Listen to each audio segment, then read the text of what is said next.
Hello and welcome to I Know Dino. I'm Garrett. And I'm Sabrina. And today in our 373rd episode, we have a bunch of news, including an embryo in an egg, which people have been talking about a lot lately, maybe a little bit ago, but we're going to get really into it.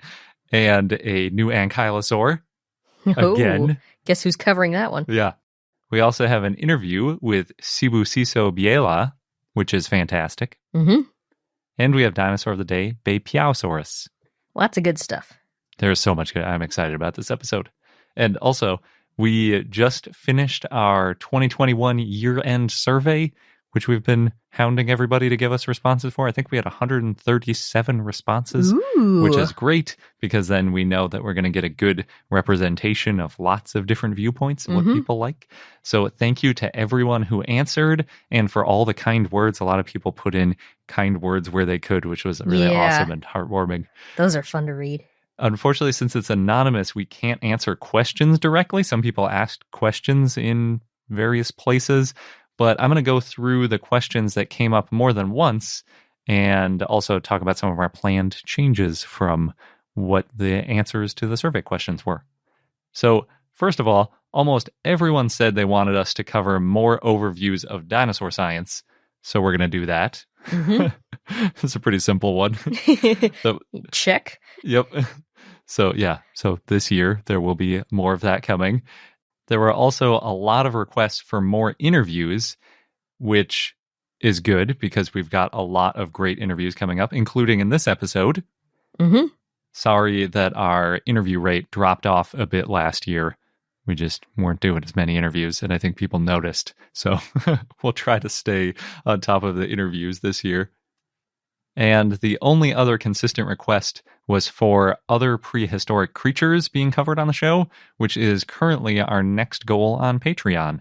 So I think it's when we hit 250 patrons, we'll start doing that at some patron levels. Right, as bonus content? Yep, so that's in the works, hopefully this year as well.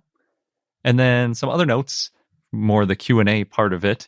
I highly recommend using a podcast app to listen to the podcast, meaning, like the Apple one that's built in or Podcast Addict, or there's tons of podcatchers out there. I think even, Spotify, there's a million of them.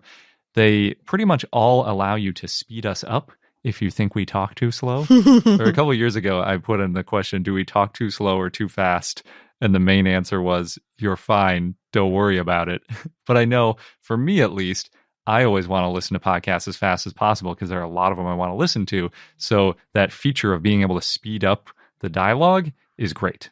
Get through more episodes quickly. Yeah, definitely use that if you think we talk too slow or if you're just trying to get through our massive back catalog. There's also a pretty good balance of people that think there's either too much banter or not enough banter in the show now, which is good because previously for the last 5 surveys, people have always said we were too dry and not enough banter. And now it seems like we've finally found that balance after 6 years. Just got to stay at this rate. Yeah. So we'll try not to add more banter for the people that don't want more banter, and etc. People are also pretty split on episode length, which I think is a good sign. Some people are like, the episodes are too long. The other half of the people are, the episodes are too short, which means it's probably about right. So you can listen to us either on double time or regular speed. Yeah, or you could slow it down too. You could go down to half speed. If our episodes are too fast and we're talking too fast, then really that would be perfect. As far as episode numbers, Apple doesn't allow us putting episode numbers in anymore, which is why they are gone. But we did create a web page to make everything really easy to find, hopefully. That's iknowdino.com/episode-index, or you just go to iknowdino.com, and I think it's the first link on the top left. It says episodes. Yeah. So I keep that up to date, and so does Sabrina. It has all of the interviews we've ever done listed there. It has all the Dinosaur of the Days listed, and then a link to the show notes for every single episode as well. Yep, so you can see what news items were covered. Yep, and in relation to that, a few people requested links for the papers we mention in our episodes, and the show notes includes links to every single journal article and other news story that we ever talk about in each episode. So you can get every single link to everything in there. We do that because we figured people would want to look at these papers, especially when they're open access and you want to go look at pictures or something like that. Definitely recommend doing that.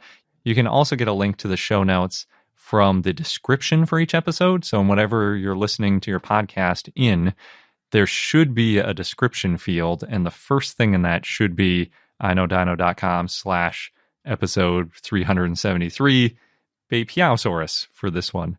And then if you click on that, that will have all of those details. Because you can't, in some descriptions, you can't fit in a ton of links. So when we have like 20 news items, we don't want to just bombard it with links. So yeah, if you go to our website, you get the full show notes with all the links. As far as pictures go, we do post pictures that are relevant for almost every episode on our Discord server in the episode discussion channel. So check that out if you're interested in images. We are also trying to get better about describing what the dinosaurs looked like that we're talking about. Yeah, definitely. That is something we're working on. And that's all I have. So it was no huge mistakes we were making. There wasn't a huge spike in people hating something about our show. Most people said they liked it. And those are the things people wanted to change. So we'll change those things. Awesome. Well, thank you, everybody, for your feedback. It definitely helps us every year. Yeah. I mean, Sabrina and I talk about dinosaurs all the time with each other. The podcast is because we want to share that love of dinosaurs with everyone else. So we try to craft the show to what people like. So thank you all for telling us what you like and what you don't like. And we'll continue to try to make the podcast that everyone enjoys. So before Sabrina starts the news, I'm going to thank our new patron, and that's Ermal, as well as our other patron shout-outs for the week, who are Ellen, Amato Titan, Randy in Squim, John Heck, Nicholas, Shane Kylosaurus, Scott, Greg, and Albertosaurus. Yes, thank you so much. And as Garrett mentioned with the survey, hopefully we get enough patrons soon that we can give you all that bonus content. And now jumping into the news. Yeah, you've got a very exciting news item. I'm excited to hear about this. Yes. So this is about baby Yingliang, an embryo in a fossilized dinosaur egg that was recently discovered in Ganzhou City, Jiangxi province in China in the Hekou Formation. The paper was published by Liaoning and others in iScience, and it's open access, so anybody can read it. It's a very well-written paper. Ooh, and see the pictures? Yes, and the title kind of says it all. It's an exquisitely preserved in ovo theropod dinosaur embryo sheds light on avian-like pre-hatching postures. So maybe you did hear about this because, as Garrett mentioned, there were a lot of headlines around this one and images, and it was really cool to see all the stuff going around. Yeah, this is one of those, every once in a while there's a dinosaur news item where half of the people we know that have no interest in dinosaurs send us text messages and things like, have you seen this thing? Yeah. This was definitely one of those. So this embryo, it's really cool. It looks like a baby curled up in the egg. It's a elongatulithid egg. Okay, so like an oviraptor type, oviraptorosaur? Yes. An oviraptorid oviraptorosaur, to be specific. Both? Yes. And it's one of the most complete non-avian dinosaurs found so far. Like, the skeleton is nearly complete. Something like just the right forelimb is missing. Oh, okay. Yeah. I mean, if you're going to find a completely preserved dinosaur, no better way than it was in its original packaging. It's like finding an action figure in the original packaging. Yeah, something like that. And this one, too, is pretty late stage in the embryonic phase, so you get a lot of details. Nice. Now, this embryo, it's from the late Cretaceous, around 72 to 66 million years ago. And as I mentioned, it was an oviraptorid oviraptorosaur, and it's toothless. What's really unique is its posture. It's got its head below the body, and the feet are on either side, and its back is curled up at the bottom of the egg, which is known as the blunt pole of the egg, and that's just the part that's less pointy. And this posture is similar to modern birds in embryos, like what we see with chickens. Now, for birds, it's related to this thing called tucking, which is, quote, behavior controlled by the central nervous system that helps with hatching. And if you want to know more about tucking, listen to the end because I've got a fun fact about it. Oh, yeah, you're doing the fun fact this week, too. Mm-hmm. It also came from this paper, but seemed fun facty. Yeah. Yeah. So it's possible that this tucking behavior started in non-avian theropods. And before this was found, we thought that it was something that only modern birds did. Or avian theropods, I guess. Avian dinosaurs. The specific position in the egg. Yes. Yeah, I'm looking at the picture of it now. It is interesting because the way it's curled up reminds me of like if you've ever candled an egg or seen, an egg hatch with a bird in it. It's in that position. But then the egg is really long. That's why they're called the longitudinous eggs. And like half of the egg is tail. So it's like it's curled up in the top 2/3 of it, and then the bottom third is just a tail. I never thought about that before, that maybe the reason those elongitudinous eggs are so much longer than modern bird eggs. Because they need to for the tail. Exactly.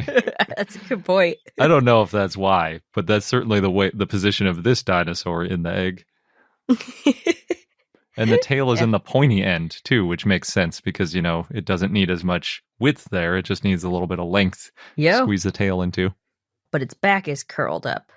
Yes. The bump. Okay, got it. Yeah, at the back. So it does a full 180-degree turn, sort of like, it almost looks like its neck is broken based on this picture. And maybe it was kind of awkwardly, because during fossilization, things can shift and be weird. But it's sort of in a line almost from the tail all the way up through the back, like basically around the shoulders. And then it does like a big kink over for the neck vertebrae, and then another big kink over right at the base of the head. Okay, so I think that's part of this tucking posture, which helps them hatch. Okay. So maybe it's not just a weird fossilization thing. It might have actually been in this really uncomfortable There were pose. some weird fossilization things that went on with this. But for the tucking, yeah, that's what makes it so unique. Makes me think that humans have it pretty good in our nice, big, relatively large, soft wombs, not in these like really cramped eggs trying to bursting out of the edges of it, basically. I think humans get cramped towards the end right before birth. Oh, that's probably true, yeah. Yeah. It's just a sign. Need to get out. Yeah, he's got to get cramped sooner or later. You're not going to make it so that there's a bunch of extra space at the end. Yeah.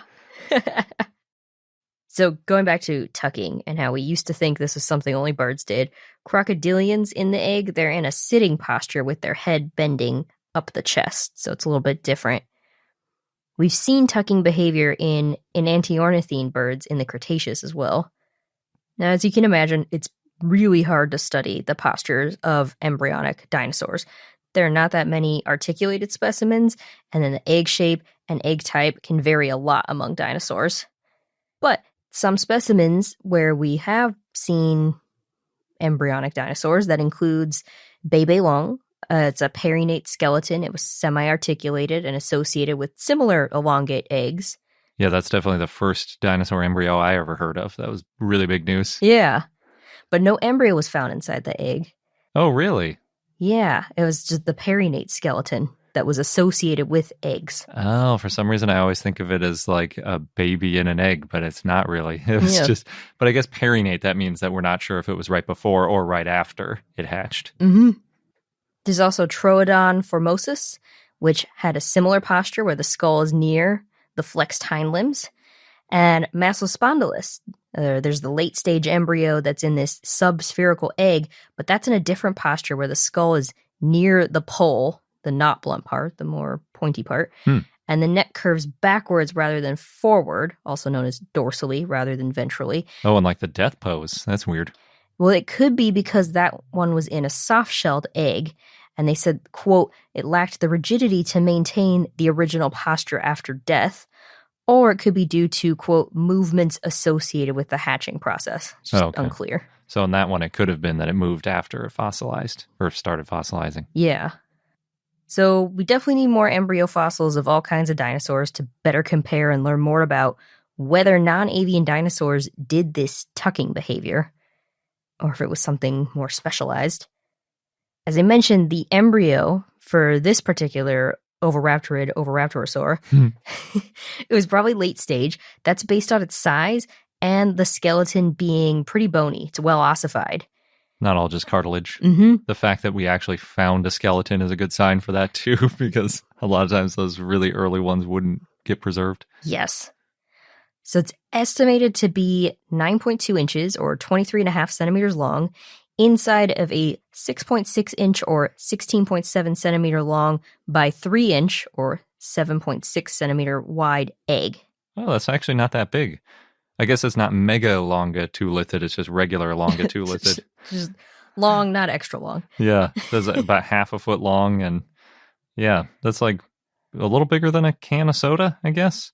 Sort of. It's funny to compare speaking. Eggs to cans of soda. Yeah, it's way bigger than a chicken egg or anything, right? But, smaller than a lot of, probably smaller than an ostrich egg or something. It's longer than those eggs too. Yeah. The skeleton takes up most of the width of the egg, except for there's a 3/4 inch or 1.9 centimeter space between the blunt pole of the egg and its dorsal vertebrae. And that space could be an air cell, which is usually found in bird eggs, but we'd need more evidence to know for sure if it is an air cell. This embryo had a deep, toothless skull, and it's estimated to have 22 pre-sacral vertebrae.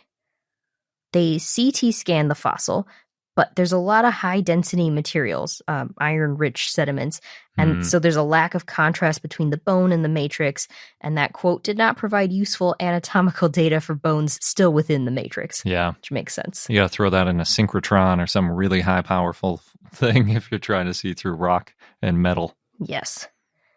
Now, it looks like the pubis of this embryo points post-ventrally or backward, and that's similar to modern birds, but it's not similar to other oviraptorosaurs. Those point downward or forward. So it could be that as oviraptorosaurs grew and matured, the pubis orientation changed, and then the orientation in birds is this paedomorphic dinosaurian feature, which is a juvenile feature that birds keep as adults. Yeah, that's interesting. They didn't even suggest that maybe it was just screwed up during fossilization. They think it looks pretty reliably in that position. Well, actually, no, I take that back. It could also be the way the embryo fossilized. They did mention some sort of disruption since it's not articulated to the ilium. Oh, okay. Yeah. Yeah, since it's still so young, this stuff can shift around usually a little bit easier. This embryo was acquired sometime around 2000, the year 2000, and the specimens were found during construction of the Yingliang Stone Nature History Museum in the 2010s, and this egg is now at the Yingliang Stone Nature History Museum. Cool. Yeah. Yeah, no, one of our listeners told us about that museum and how it's like sort of a passion project of a guy who likes dinosaurs. Yeah. Which is really cool. And now they have this amazing specimen. Yeah, that's great. Well, here's hoping they find some more. Just more fossils, more embryos, please. Yeah. Of any kind. Any kind of dinosaur, I should say. That one's a little cutie, though. Yeah. Its head is so big. Its tail is all short and cute. Just like you'd want for a baby dinosaur. That's a tough act to follow, but I'm going to try with my new Ankylosaur. So this is a follow-up from the new Mongolian Ankylosaur we talked about at SVP, and it was written by Jin Young Park, who's the guy that presented at SVP, and published in Scientific Reports, which is open access, which means you can see all of the lovely pictures for this one as well.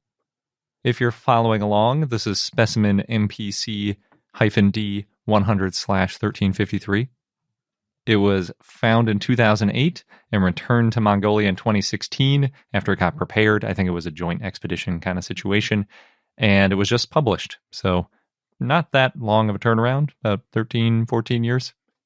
So most of the authors are from South Korea, where it was prepared. But there are also researchers from Mongolia and the US. So it looks like pretty good international collaboration. Nice. The new species is Tarchia tumanovae. And Tarchia is an existing genus from 1977. It comes up from time to time. It's a really cool ankylosaur. It means brainy one. And of course, whenever I mention Tarchia and that it means brainy one, I have to mention Cycania, which is the beautiful one, because they were found together. And Cycania was better preserved, so it was the beautiful one. But Tarchia was presumed to have a larger brain because it has a deeper brain case, so it was the brainy one. And I just love that story, that they found the brainy one and the beautiful one together. Yeah. And if you want to hear more about Tarchia in general, it was our Dinosaur of the Day episode 215. Oh, good. Yeah, I was going to go into all the different species and stuff, but you already did that, so I don't have to.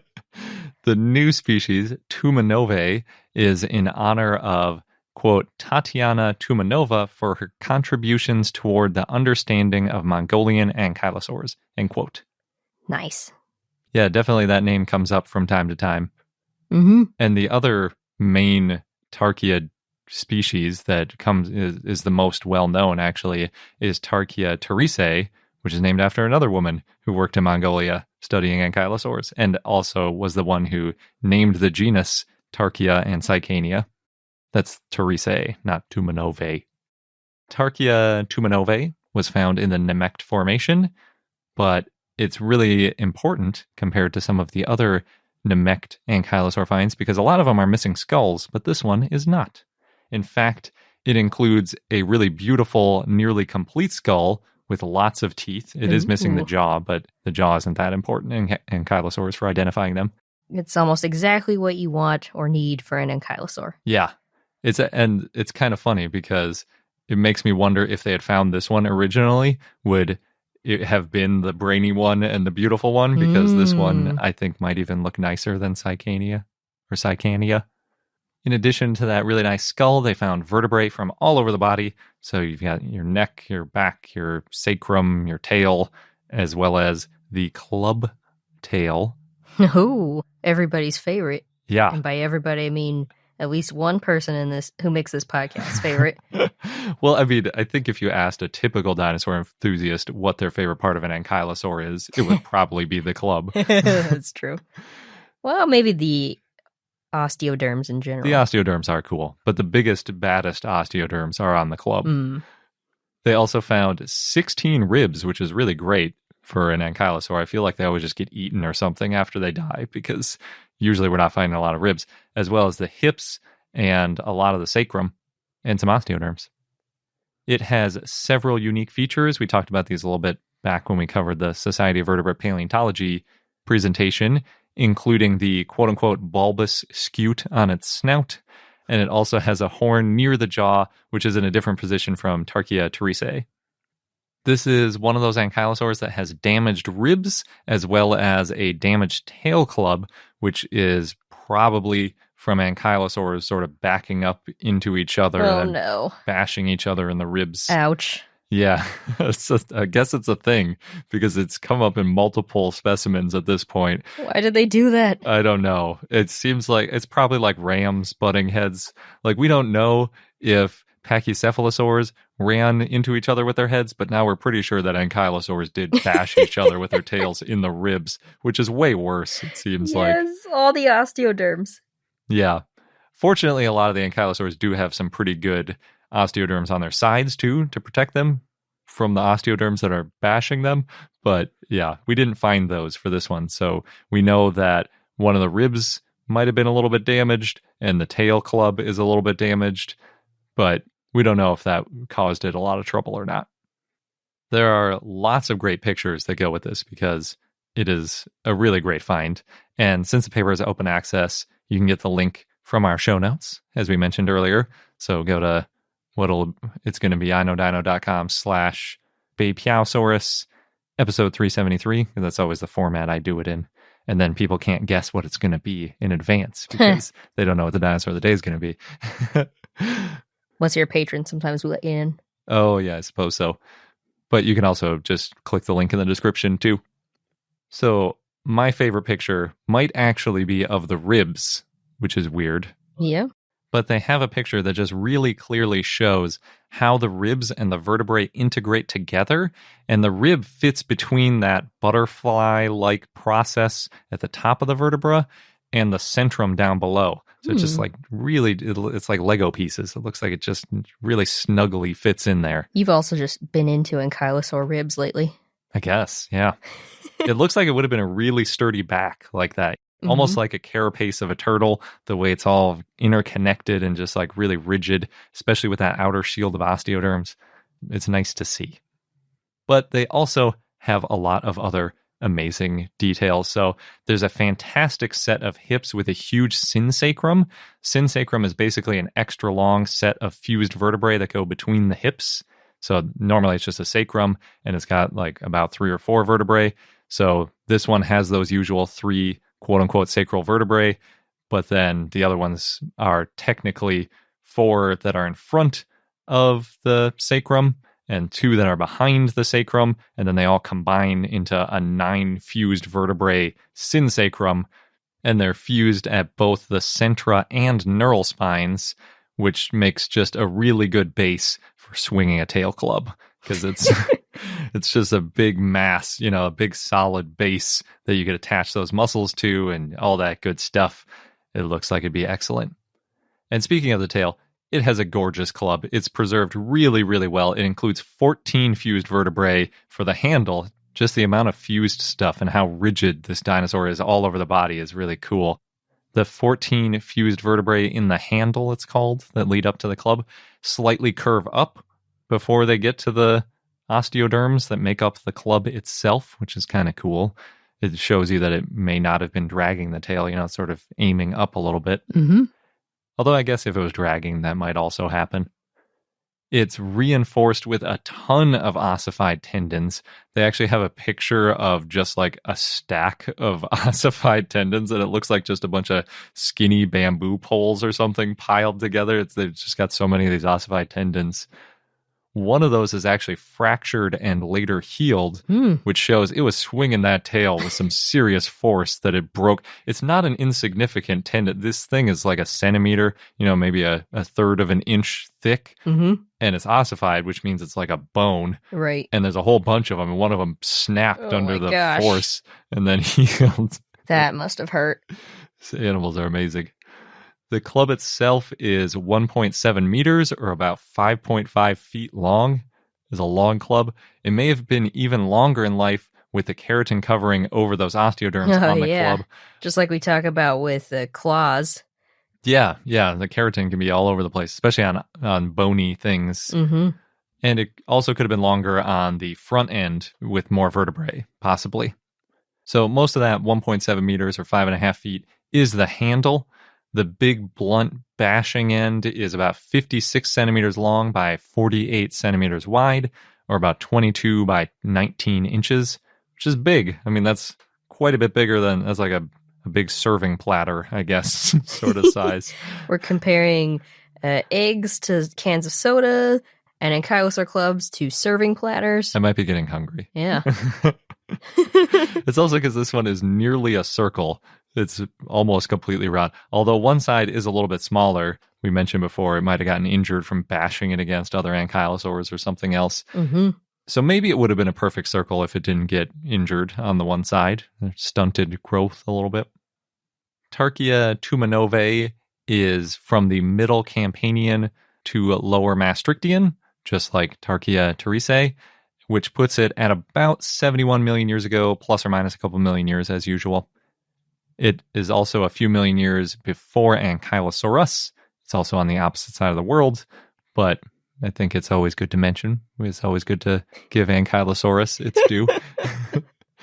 And the paper includes the idea that Tarchia tumanovae was likely a browser that was mentioned at SVP2, which would be eating plants up off the ground. That's what browsing is. Whereas grazing is like a cow with the mouth down on the ground, eating the grass or whatever is really, really low.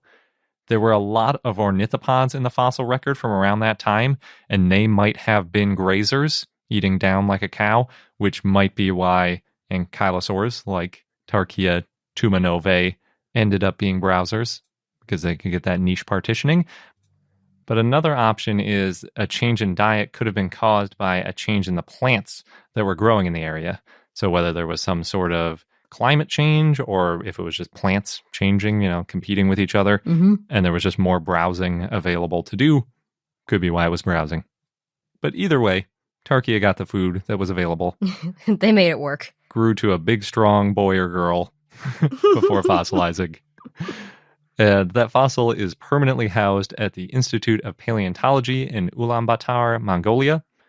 I don't think it's on display, but they have a lot of ankylosaurs in that museum, so I'm sure there's some cool stuff to see if you can go there. Someday, maybe we can get there. Yeah, that would be amazing. In other parts of the world, I've got a quick update on the Marianning statue. It has been approved.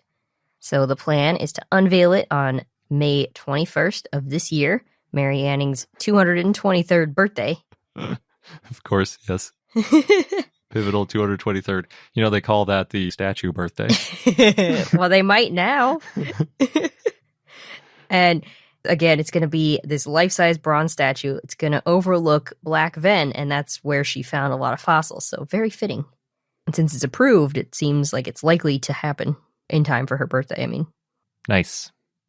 And our last news item for this episode is for the coin collectors out there, you can buy an Australovenator coin from the Royal Australian Mint. We already got ours. Yeah, get your dinosaur numismatics on. Mm-hmm. The Royal Australian Mint invited the character Dorothy the Dinosaur, who is, I guess, a friend of the Wiggles, to mint the first coin in the world for this year, 2022. That happened on January 1st. Oh, what? I didn't realize that was a thing, but that makes sense. And the theme of the first coin was Dinosaurs Down Under, so that's why they had Dorothy. It's like throwing out a pitch at a baseball game. I guess, Making the first coin at a mint. That's weird. It's the year of the dinosaur. Cool. I like that, but it's very weird. Everything about that is weird. That it's Dorothy the Dinosaur, that it's a friend of the Wiggles. I don't know what to think. Just embrace the dinosaurs. Okay. Yeah. And the coins, they come in silver, gold, as a set of 4 coins that has marks for 4 cities in Australia. What's it? Sydney, Melbourne, Brisbane, and Canberra. Is that the one we got? The 4 coin set? Mm-hmm. I think that was that the cheapest one? Yes. Because it's just regular coin. It's not made out of silver or gold, I think. I think so, yeah. But yeah, I'm excited to see what it looks like in person. I think for us Americans, the shipping cost more than the coins themselves. But it's still cool. Mm-hmm. And now we're going to go on to our interview with Cebu Ciso. But again, as always, if you're a patron and you want to hear a longer version of this interview, definitely head over to your premium content feed and grab the extended cut from there. We're joined this week by Cebu Ciso Biela, who is a science writer and communicator and an advocate for the decolonization of science. And we're talking to him today because he had a great article about the discovery of Ladumahadi and translating it into Zulu. Thank you so much for joining us today. Thanks for having me. So this is maybe a tricky question to start off with, but what does it mean to decolonize science? Yeah, that is a tricky question. I always expect it, but every time my brain goes blank again. Like, where do I start? Who am I talking to? I think for me, I mean, decolonization means so many things for a lot of people, and to some degree it can be a buzzword. But when it comes to my own work as a science communicator, the decolonization of science basically means we should be able as non-white people in Africa to talk about and understand science with each other without having to talk about it in English, and without having this idea that it's not for us, that it's something that's separate from our own cultures, that it's a very Western thing. I mean, a lot of us in South Africa particularly have grown up with that idea that science isn't for Black people. It's only for people from the West. And it's been drilled into us, especially during apartheid in South Africa. And a lot of people have grown up having that notion. And being one of those people who've grown up having that notion and finding out more about how science works and the history of science, I've been trying my hardest to remove that notion from people's minds.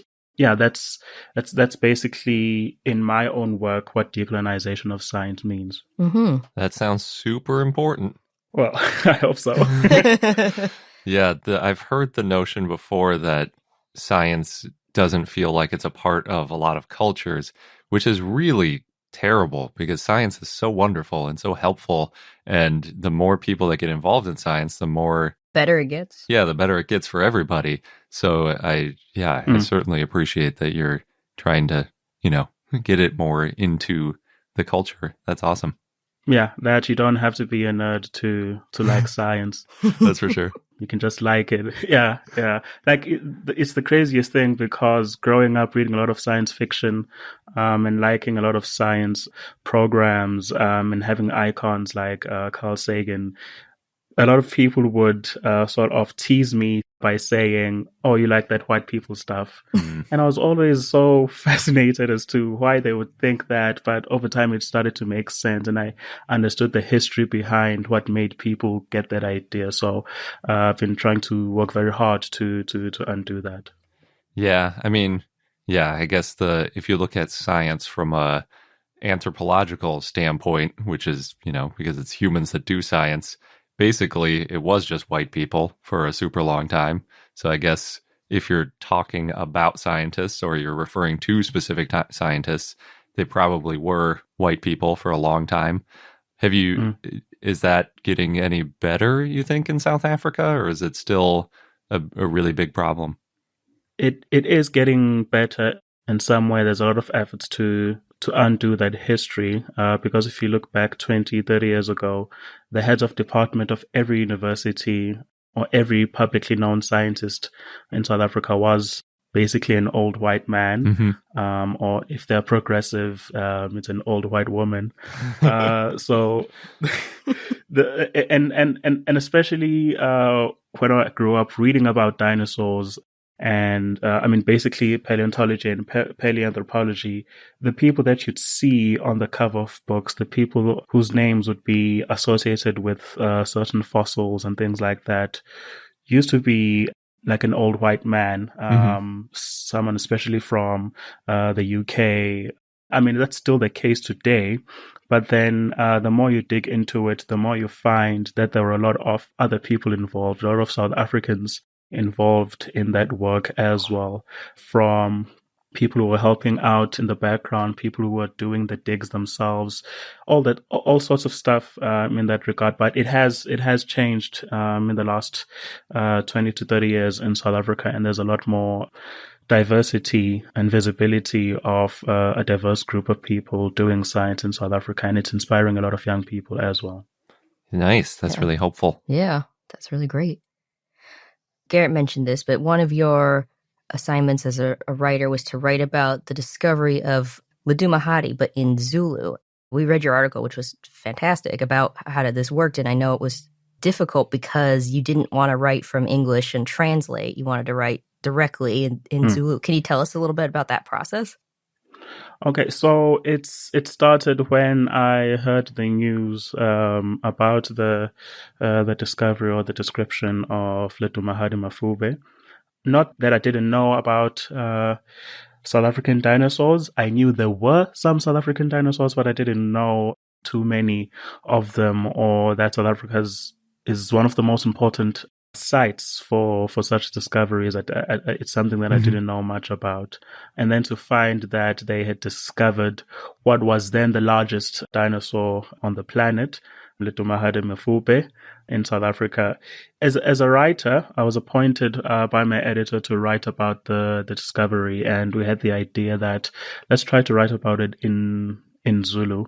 And I didn't want to write about it from English and then translate it into Zulu, because as a Zulu speaker, you can tell something has been translated and hasn't been written directly from Zulu. It hasn't been written for you. What drew me to the story is not just the discovery itself. When I was reading the paper, it also talks about the fact that Ledumahadi is a sauropodomorph, which was news to me. I didn't know about sauropodomorphs. I didn't know that the ancestors of sauropods used to be bipedal, right? I didn't even know that they used to be carnivores. There's so much that I didn't know. And looking at the illustrations that they'd made, it was so fascinating to me. And that in the paper, they were talking about the important evolution of sauropods and how important it is in the evolution of dinosaurs in that way. And I wanted to write about that. But then I got derailed because the first problem is there is no word for dinosaur in Zulu, right? Which is, I think, quite important. It is, right?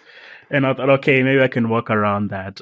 I'm sure I can work around that, but there's no words for fossil, no words for other things that are related to just talking about dinosaurs and paleontology and things like that. So I ended up having to explain a lot of things before I can get into the actual story of the discovery. And it was quite a disappointment for me because I then realized how poor my home language was, my mother tongue, at being able to talk about science. And it sort of was a wake-up call for me as to why it's so difficult to talk about science in general, or even just dinosaurs in general, in my own language. And that's why it's so difficult for people to connect with it. Mm-hmm. I mean, in South Africa, you can talk about sports, politics, a bunch of other things around the braai, which is what you guys call a barbecue. So you can talk about those things around a braai in your home language, but as soon as you get into anything scientific or technological, you have to switch to English, and that really sours the conversation somewhat. I mean, a person can still keep along the conversation, but they can't. It just changes the mood in some way. And I love talking about dinosaurs. I love reading about dinosaurs, but I can't really share that love and passion with other people in my own language. And yeah, that was the journey, and that's part of how my journey into decolonization of science basically started. Wow, that's a really compelling point. I didn't think about that specific situation, because it's like, I think a lot of people would say, you know, in South Africa, most people speak English, even if Zulu is their first language. So what does it even matter? But if you're talking about, well, we want it to be a part of the culture, we want people to be excited about it. And when you're speaking, you know, a second or third language that you learned, it doesn't have the same impact. That's really interesting. Yeah, it's like having a lot of Zulu-speaking South Africans, or even second language speakers of English in South Africa, have a traditional name, and then you have an English middle name, and sometimes an English first name, and everyone knows that it's just a name that you use at school, or it's a name that you use maybe to put in your job applications and stuff like that, because it's easier to pronounce. So there's that associating English as something that you need for work and school, and science being something that can only be done in English. It makes science only something that you'd want to do as a job or at school, and only because you're forced to. So it doesn't permeate the culture for that reason. Gotcha. It makes it a big bummer. So it's like... It does. So then for your article, how did you kind of get around? You said you ended up describing some of the words first before delving into it. What did that look like? Okay, so I took a few approaches. Since I couldn't just use the word dinosaur or try to what's sometimes called Africanize it or Bantusize it. In my Zulu language, it's part of a group of languages in South Africa called Bantu languages. So for most of those languages, if you have an English term that you want to translate into your language, you can just easily put an E sound at the beginning, which is spelled I, basically, but it's E sound. So for dinosaur, it would be E dinosaur. Right? It's pretty simple. Which sounds kind of cool. Yeah, it's pretty simple. It makes sense, but it doesn't tell a reader what a dinosaur is or what you're talking about in the article. Sure, it's a dinosaur. Some people have an idea of what a dinosaur is. They've seen it in movies. But then I realized, while talking to a lot of people and just knowing how a lot of people think as well as a science communicator, is that a lot of people have the wrong idea of what a dinosaur is, right? So if it's a lizard and it lived in the past, it is a dinosaur, right? That's just if it looks like a lizard. So even for myself, it took me a long time to come to terms with the fact that Dimetrodon isn't a dinosaur. Oh yeah, I went through that too. And we. Yeah, right. we have a lot of those, a lot of important Dimetrodon fossils in South Africa. And when you look at it, it's got the sail, it's got dinosaur-y things about it. I mean, you say, no, that is a dinosaur. What do you mean it's not a dinosaur, right? And sometimes you get these packs of toys where you get a Dimetrodon in it, and they say it's a dinosaur. So it's difficult to remove people's notion, or to remove this notion in people's heads about what a dinosaur is. So what I decided to do is to use the article to describe a dinosaur as much as possible without using the word dinosaur. Because at first I thought, okay, I'll use the etymology of the word. I think it's Greek or Latin for the word dinosaur is terrible lizard, which was an awesome term when they when it was named.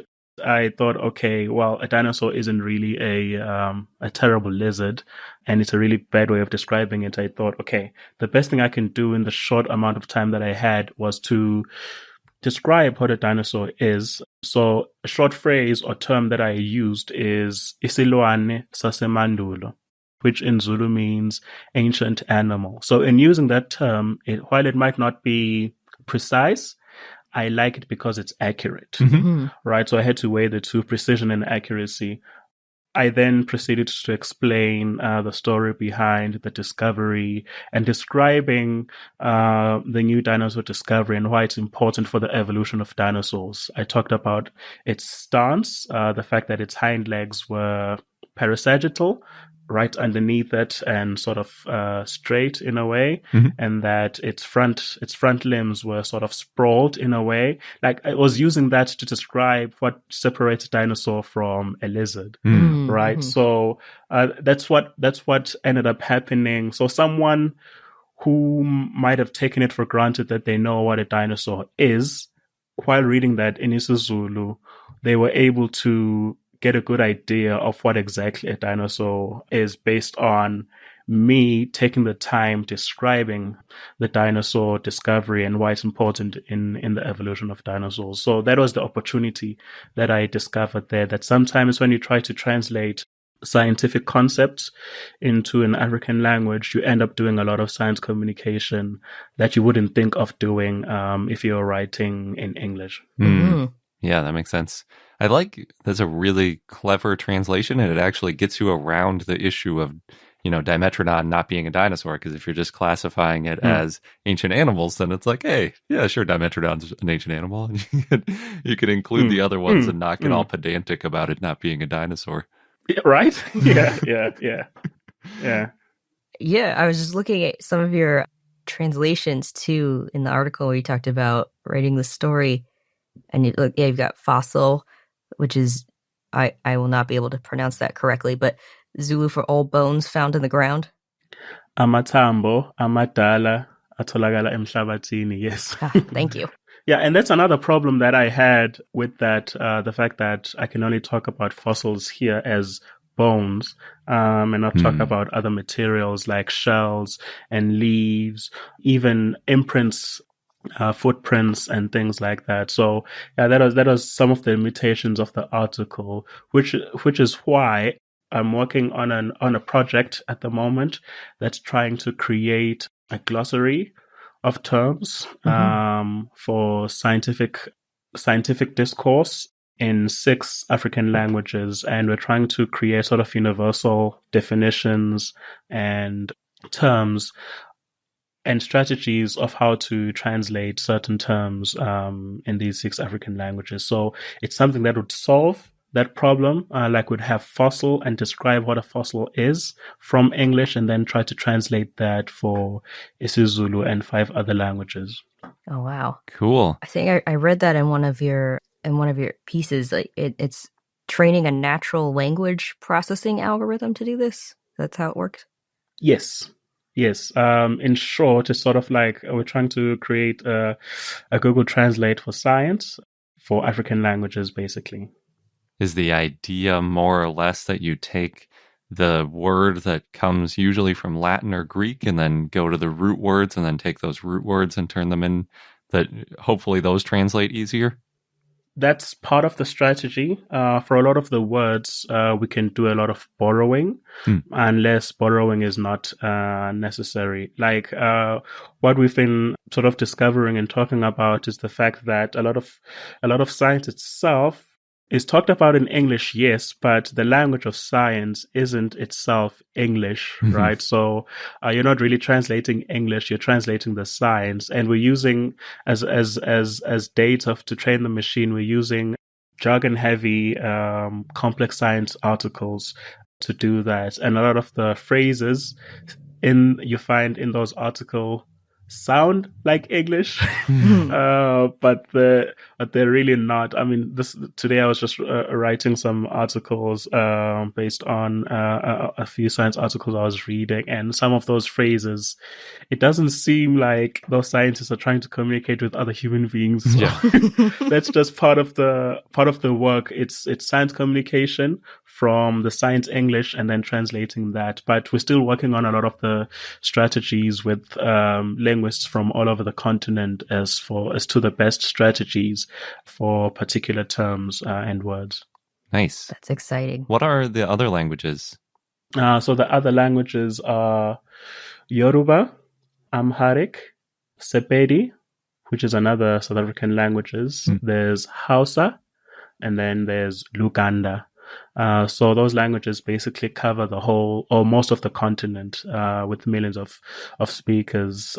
There's this idea that there's over 2,000 languages in Africa, but there's probably much fewer than that.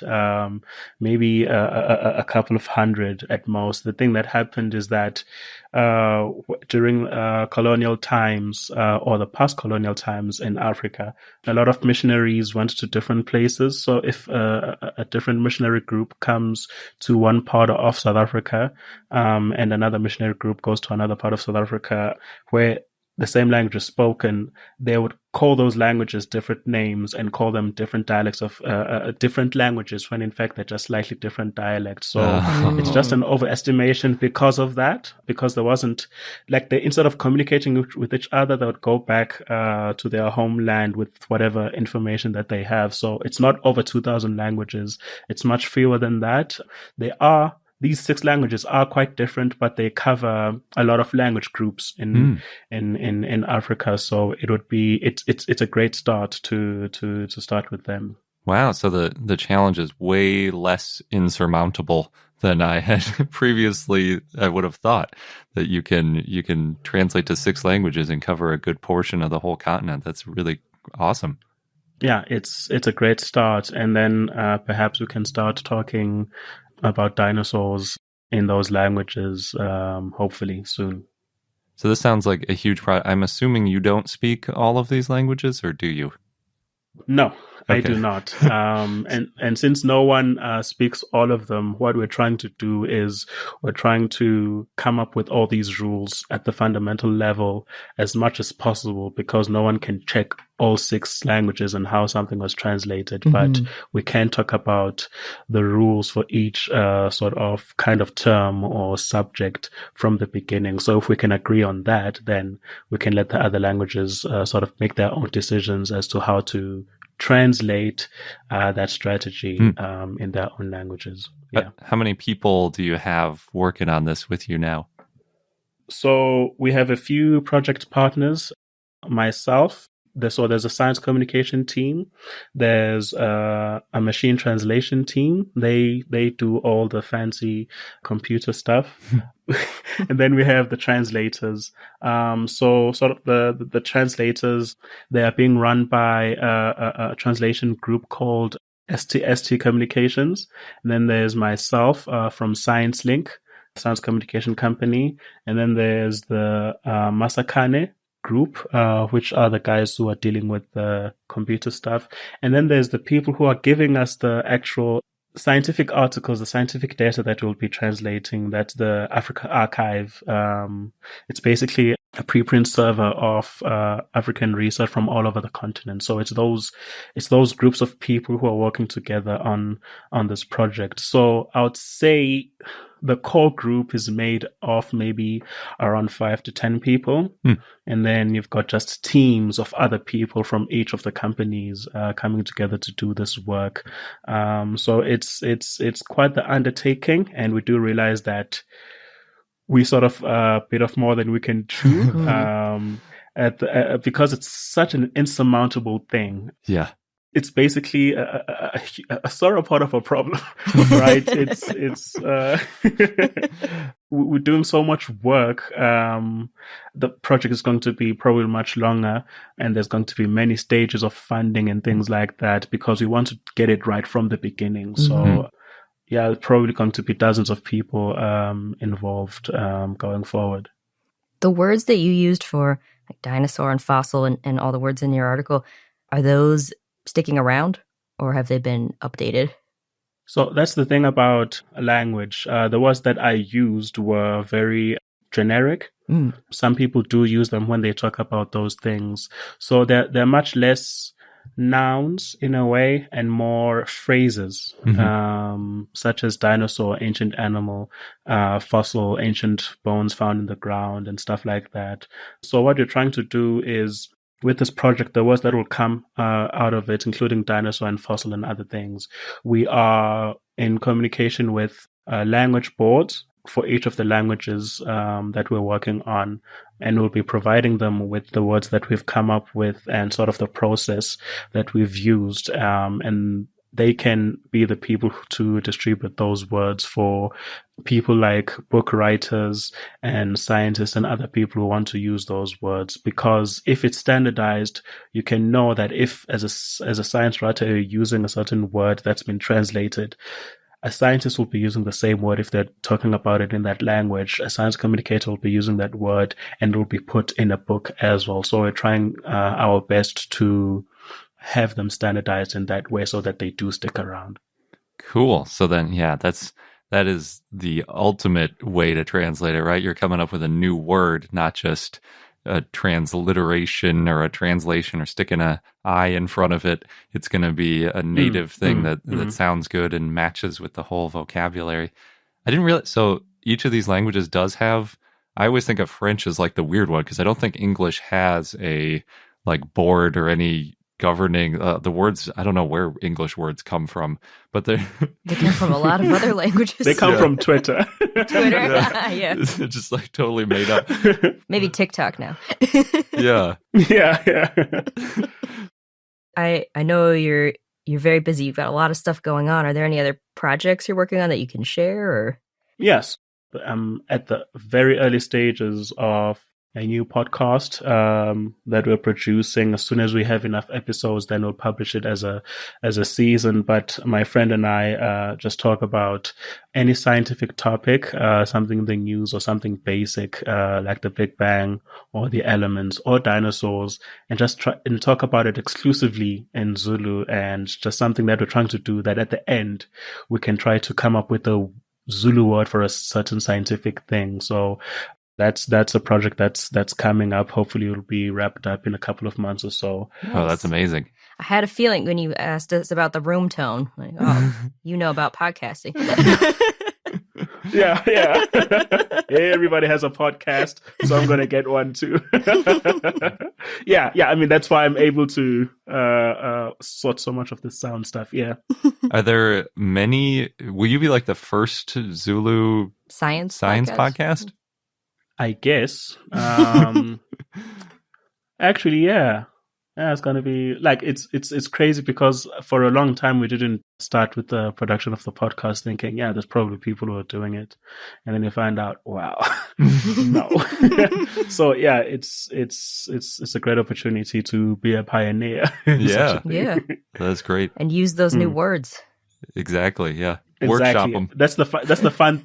Yeah, that's the fun thing. I'm the science guy, and she's the sort of the linguist. So when I talk to her about these things, it's always interesting, this back and forth. Because if it was two science people talking across each other, it wouldn't work as well. If we're trying to reach an audience that has no idea or that doesn't exactly know exactly what we're talking about. So that's the fun part. Oh, that sounds great. Well, let us know when that launches. Yeah, definitely. Tell us. Okay. I will.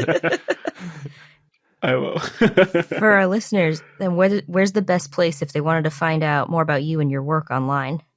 You can follow me on Twitter. I make a lot of cheesy, cringy science jokes there. So on Twitter, I am AstroSibs. That's my Twitter handle, and if you find me there, all my other contacts are on my bio there. But yeah, every new article that's published about me or one that I've written will be there, and everything that I'm doing will be updated there. Awesome, great. Yeah, we'll put a link to your Twitter handle and bio in our show notes for anybody. Thank you very much. Cool. Well, thank you so much for joining us. That was a very interesting conversation. A lot of topics I wouldn't even know where to begin, and it's really great that you're tackling these really difficult issues. Yes, and making a lot of progress. Oh, thank you very much. When I started a lot of them, I was thinking, probably someone else is doing it, and then by the time I realized that not really, it's too late. It's my problem now. Awesome. And thank you so much for having me. It's such an honor. Oh yeah, thank you. Thank you so much again for chatting with us. Definitely learned a lot, and my goodness, it's impressive how many projects Cebu Ciso is working on. I'm excited to see how they all turn out. Yeah, the project of basically creating so many new words in languages is quite a daunting task, but it sounds promising. Yes, and all related to science communication, which it's so cool to see the different ways that you can go with science communication. And now onto our dinosaur of the day, Beipiaosaurus, which was a request from Tyrant King via our Patreon and Discord, so thank you. Beipiaosaurus was a therizinosauriod theropod that lived in the early Cretaceous in what is now Liaoning, China. It was found in the Yixian Formation. And it looked pretty stocky. It had these big hands and claws and a long tail, and it walked on two legs. Claw-wise, though, it's not like Therizinosaurus. Well, that is hard to beat, yes. But since it's a Therizinosauroid, maybe you already know, it was an herbivore. Oh, it did also have a shorter neck than other therizinosaurs. But they already had a pretty short neck, I feel like. Oh, some of them were sort of up there. Yeah. Baphiaosaurus, the feet had 3 toes, which is different from other more advanced therizinosaurs that had 4 toes. I didn't realize some therizinosaurs had 4 toes. Just another thing to make them weird. Yeah, they're weird dinosaurs. Oh, and its inner toes were smaller. Baphiaosaurus was estimated to be about 7.2 feet or 2.2 meters long and weigh 99 to 201 pounds or 45 to 91 kilograms. This is a little guy. Yeah, a little weirdo. It had brownish feathers that probably covered its body, and it's one of the largest known dinosaurs with evidence of feathers. It was, I should note, found before Tyrannus was found. Gotcha. Oh, that's really cool. I remember people have asked us if Therizinosaurus had feathers, and I didn't know. But if this ancestor to Therizinosaurus, or potential ancestor, at least somewhere in that ballpark, has feathers, that's a good sign that maybe some of the bigger, later Therizinosaurs did too. True. Although we already mentioned that this one had some differences, like the toes. So the fossils for Beipiaosaurus were found in 1996 by Li Yinxiang, a local farmer, who found a partial skeleton in Sehutun, Liaoning. And then it was described in 1999 by Xu Xing and others. The type species is Beipiaosaurus inexpectus, and the genus name means Bay Piao lizard. That's after the city near where it was found. And the species name means unexpected and refers to its surprising features.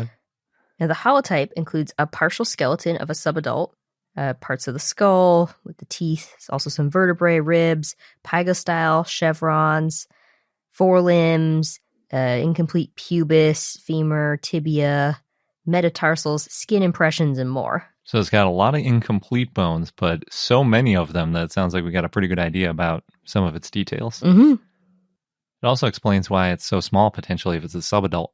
Yes, true.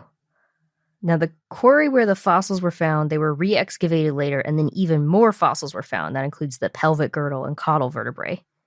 A second specimen was described by Xuxing and others in 2009, and that one's a partial skeleton. They had preserved feathers and also a complete skull, a sclerotic ring. Oh, wow. Yeah. The bones in the eye. Yeah. That's impressive. The mandible, vertebrae, humerus, metacarpals, and more, though the back of the skull for that one was badly crushed. And then in 2014, Lee and others mentioned a third specimen. That was a partial skeleton, also with a badly crushed skull, but it had most of the vertebral column, arms, and more, as well as traces of feathers around the neck. Wow. Yeah, lots of evidence of feathers then. Mm-hmm. Beipiaosaurus had a relatively large head compared to other therizinosaurs, and its lower jaw was about the same length as its femur. Yeah, it's got a big weird horse head. Yeah. The pygostyle had 5 fused vertebrae. It's the tail. Yeah, the little tiny miniature tail. Mm-hmm. I didn't realize therizinosaurs had pygostyles too. That's usually you see that on birds, not so much on dinosaurs, non-avian dinosaurs. True, although I can't remember now about Therizinosaurus's tail.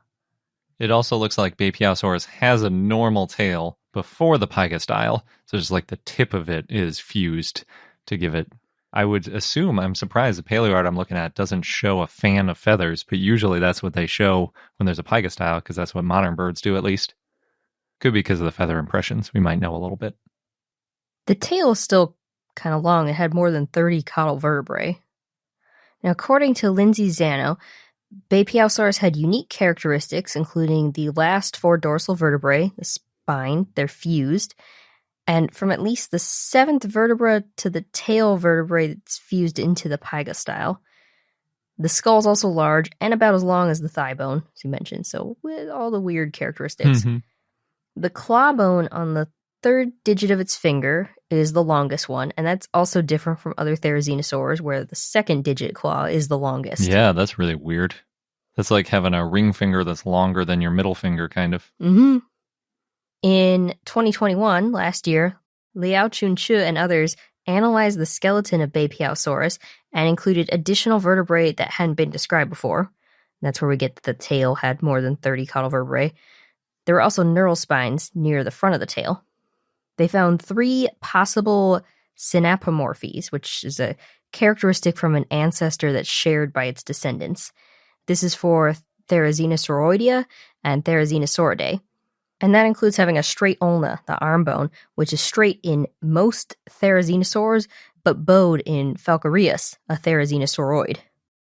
Now, most of the body for Beipiaosaurus is covered in downy, feather-like fibers. It had a secondary coat of longer, more simple feathers. Those are known as elongated, broad filamentous feathers, EBFFs. And those rose up from the downy feathers. The tail was also covered in feathers. A 2003 study defined feathers and said that Beipiaosaurus didn't have true feathers, but filaments that were related to feathers. Yeah, that's back to that debate of what makes a feather a feather. Mm-hmm. Some people would just call it like a type 1 or a type 2, or some people call it proto-feather. They're calling it not a true feather. Yep. Beipiaosaurus didn't fly, so the feathers might have been for display or to attract mates. Or for warmth. Maybe. They're downy. In 2009, Xuxing and others reported on the new feather type that was found along the skull, neck, trunk, and the forelimbs of Beipiaosaurus. And they found short, slender filamentous feathers and elongated, broad filamentous feathers, those EBFFs. And those EBFFs were single, unbranched filaments. So Beipiaosaurus did not use its feathers for thermal regulation. Huh. And that's based on the distribution of the feathers and morphology, so it wasn't using it to keep warm. It's not covering the warm bits. Yeah. Well, They were longer than normal filamentous feathers, and they're stiff and probably hollow, at least at the base, too. Gotcha. So not useful for warming. Mm-hmm. These EBFFs were about 4 to 6 inches or 10 to 15 centimeters long, and they were broad. They're up to 0.1 inches or 0.3 centimeters wide.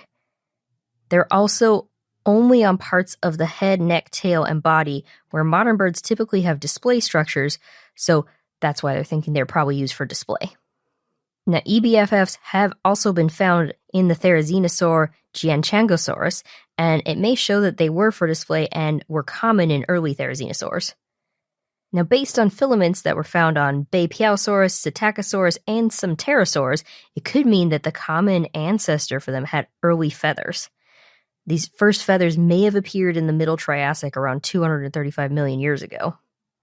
In 2018, Maria McNamara and others found fossilized skin flakes on Baphiaosaurus, as well as Cynornithosaurus, Microraptor, and Confuciusornis, and they looked similar to modern birds.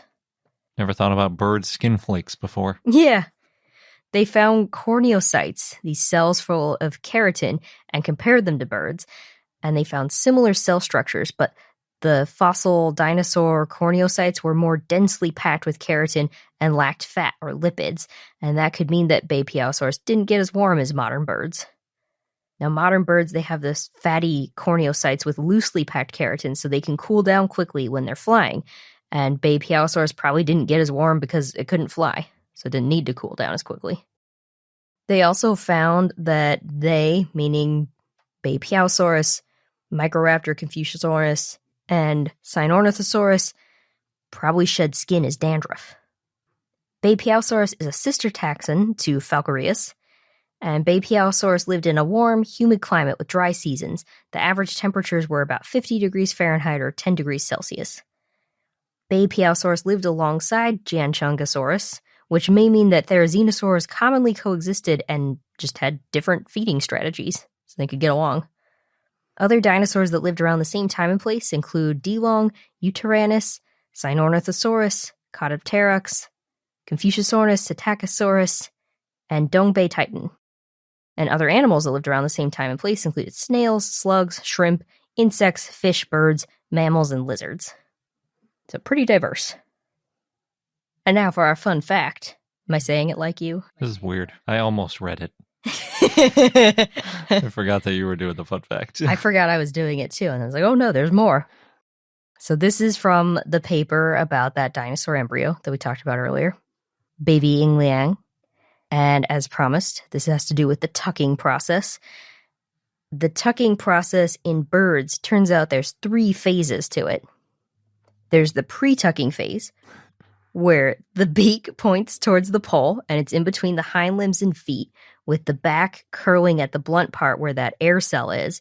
And that's what it looks like with the oviraptorid oviraptorosaur embryo. That was the first phase? Yeah. Where it's bent like fully in half? Yeah. Huh. That's pre-tucking. Then there's the tucking phase, where the head moves in a way so that the beak and the skull point inward and toward the right wing. Okay, so it like puts its head under its wing? Mm-hmm. And then last is the post-tucking phase, where the beak and head are tucked under the right wing and then move toward the torso, where the beak gets positioned behind the right shoulder. It seems like I know they use their beak to get out of the egg. Seems really difficult when they're spending all this time getting their beak farther and farther jammed into their torso and like their shoulder.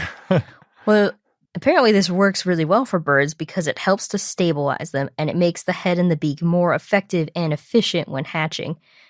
And if they're not in this tucked posture, it actually makes them less likely to hatch and more likely to die. So they must be able to get out of that posture when they're hatching. Yeah, there's more room to spread out then. It's like the treat at the end. You're out of the egg, you get to spread out. Yeah, that's true. And that wraps up this episode of I Know Dino. Thank you so much for listening. Again, if you want all the links to our sources from this episode, then check out our show notes at iknowdino.com. Thanks again, and until next time.